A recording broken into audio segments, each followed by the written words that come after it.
महतारी वंदन योजना या मध्य प्रदेश की लाडली बहना योजना को लेकर छत्तीसगढ़ के पूर्व उप मुख्यमंत्री टीएस सिंहदेव का कहना है कि ये योजना हमारी थी। प्रियंका जी ने इसकी घोषणा पहले कर दी, लेकिन मध्य प्रदेश के तत्कालीन सीएम शिवराज सिंह चौहान ने इसे जल्द शुरू करवा दिया।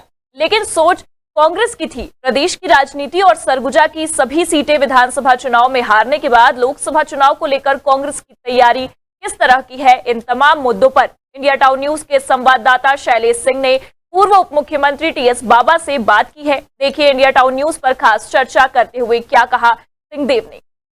जी नमस्ते, आप देख रहे हैं इंडिया टाउन न्यूज और मैं मौजूद हूं अभी सरगुजा जिले में और हमारे साथ है छत्तीसगढ़ के पूर्व उप मुख्यमंत्री और सरगुजा के महाराजा साहब। हम इनसे सीधे तौर पर बात करेंगे और जानेंगे कि लोकसभा में क्या तैयारी चल रही है और किस प्रकार से रणनीति चली है। जी सबसे पहले महाराज जी, आपका इंडिया टाउन न्यूज में स्वागत है। लोकसभा चुनाव को लेकर किस प्रकार की तैयारी चल रही है? अपने साथियों से मुलाकात, उन लोगों को जवाबदारियां सौंपना, बैठकें लेना। अभी तीनों जिलों की लोकसभा क्षेत्र के जो राजस्व जिले हैं इनकी कार्यकर्ताओं की बैठक ले रहे हैं, पोलिंग बूथ लेवल के साथियों की बैठक ले रहे हैं। कल सरगुजा जिले की थी, आज सूरजपुर जिले की बैठक लेने जा रहे हैं। 14 तारीख को बलरामपुर जिले की बैठक है साथियों के साथ और 15 तारीख को नामांकन है। इस दरमियान जो जोन के हमारे प्रभारी हैं कुछ ब्लॉकों में जाके लोगों से मिलना, ये क्रम भी जारी रहे। जी महाराज जी, कांग्रेस यहाँ पर से एक भी सीट नहीं लाएगी। जिस प्रकार विधानसभा चुनाव में 14 की 14 विधानसभा सीट सरगुजा से हारी, क्या कारण था और अभी लोकसभा चुनाव में किस प्रकार से तैयारी रहे? कारण कई हो सकते हैं। भाजपा को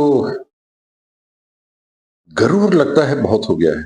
एक घमंड जिसको कहते हैं, सफलता का भी घमंड कभी कभी सर चढ़ के बोलने लगता है और वो भूल जाते हैं कि पूरे देश में एक समय कुछ ही साल पहले आया था कि जब उनके केवल 2 सांसद थे। केवल 2 सांसद पूरे भारत में भारतीय जनता पार्टी के थे। लेकिन जो भी परिस्थिति बनी, उनने काम किया, लोगों का साथ देने का प्रयास किया। आजकल खूब गुमराह भी करते हैं, भावनाओं को छूने की कोशिश करते हैं। जो भी परिस्थिति हो, उनको मौका मिला, लेकिन अब घमंड सा महसूस होने लग गया है। गुरूर उनको हो गया है कि हम हैं, हम मैं, अब हम मैं आ गया है। एक आदमी के नाम पे दम कस करके और इतने हम आएंगे, इतने सीट आएंगे, तो ये अपने आप में मुझे लगता है कि पतन के प्रारंभ की ये परिस्थितियां हैं। कोई भी प्रजातंत्र में घमंड और गुरूर के साथ जीत के रह नहीं सकेगा। महतारी वंदन योजना भाजपा ने लेके आया है। वो कहती है कि कांग्रेस ने जो नारी न्याय योजना लेकर आई है, भाजपा की नकल कर दी है। तो क्या कितना असर रहेगा जो नारी न्याय योजना लेकर के आए हैं कांग्रेस की घोषणा पत्र में? मैंने पहले ही बोला कि झूठ बोलना तो भाजपा से सीखिए। वो कह रहे हैं कि कांग्रेस उनकी नकल कर रही है, जबकि प्रियंका जी मध्य प्रदेश में चुनाव के पहले गई थी और उन्होंने 5 गारंटियों की घोषणा की। उसमें एक गारंटी महिलाओं को एक राशि उपलब्ध कराने की थी और उनके कहने के बाद शिवराज सिंह चौहान जी ने मध्य प्रदेश में उसकी नकल की। सरकार रहते हुए लगता है थोड़ी जल्दी हो गई प्रियंका जी को, आचार संहिता लगने देना था, फिर गारंटी की घोषणा करनी थी। इनको मौका नहीं मिलता, इनकी सोच ही उस दिशा में नहीं थी, लेकिन उन्होंने नकल किया और उसको लागू कर दिया और वहां उसके परिणाम आए।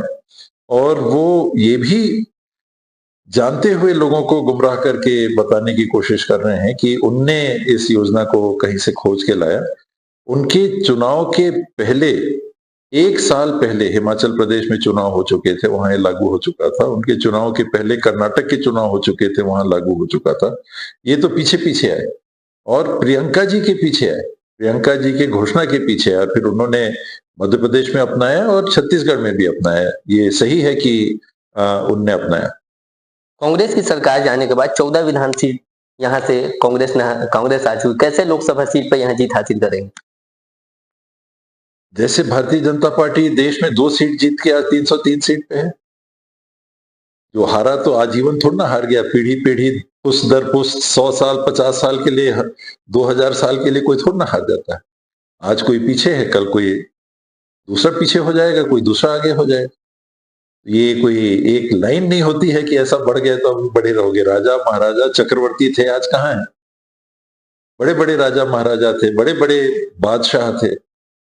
दुनिया भर में, देश की ही बात नहीं है, दुनिया भर में अंग्रेजों का साम्राज्य था, जहां कभी सूरज नहीं डूबता था। आज क्या है? घमंड हो गया है। भारतीय जनता पार्टी के शीर्ष स्तर के नेतृत्व में घमंड झलकने लगा है कि मैं बिल्कुल इस बात को लेके चलता हूं जीवन में कि ऐसी भावना पतन के शुरुआत की परिस्थिति होती है। तो इस बार सरगुजा में कांग्रेस जीतने की तैयारी देख रही है।